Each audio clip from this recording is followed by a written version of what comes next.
శివుడి మెడలో అసలు పాము ఎందుకు ఉంటుందో మీకు తెలిస్తే ఆశ్చర్యపోతారు. శివయ్య మెడలో కనిపించే ఆ పాము పేరు వాసుకి. దేవతలు మరియు రాక్షసుల మధ్య సముద్ర మదనం జరిగినప్పుడు కొండను చిలికి అమృతాన్ని తీయడానికి ఈ పామునే ఉపయోగించారు. అప్పుడు హాలాహలం అనే అతి భయంకరమైన విషం సముద్ర గర్భం నుండి ఉద్భవించింది. ఆ హాలాహలం చూసి దేవతలు రాక్షసులు భయంతో వణికిపోయారు. ఆ విషం ఒక్క క్షణంలోనే బ్రహ్మాండాన్నే నాశనం చేసే శక్తి కలిగినది. అప్పుడు అందరూ కలిసి శివుడి వద్దకు వెళ్లి ఆ భయంకరమైన విషం నుండి బ్రహ్మాండాన్ని కాపాడాలని మొరపెట్టుకున్నారు. శివుడు సమస్త లోకాలను కాపాడేందుకు ఏమీ ఆలోచించకుండా వెళ్లి ఆ భయంకరమైన విషాన్ని తాగేశాడు. కాని ఆ విషం కంఠం దాటి శరీరంలోకి ప్రవేశిస్తే చాలా ప్రమాదకరమని తెలుసుకొని పార్వతీదేవి ఆ విషం ఆయన కంఠం నుండి కిందకి దిగకుండా ఆయన గొంతును గట్టిగా నొక్కి పట్టుకుంటుంది. కాని పార్వతి శివుడి కంఠాన్ని ఎక్కువసేపు అలా నొక్కి పట్టుకుని ఉండలేదు. కాబట్టి శివుడి పరమభక్తుడైన వాసుకి, పరమేశ్వర,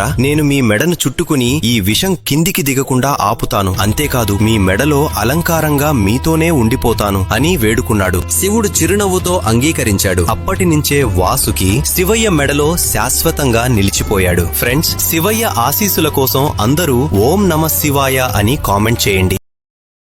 Download ShareChat.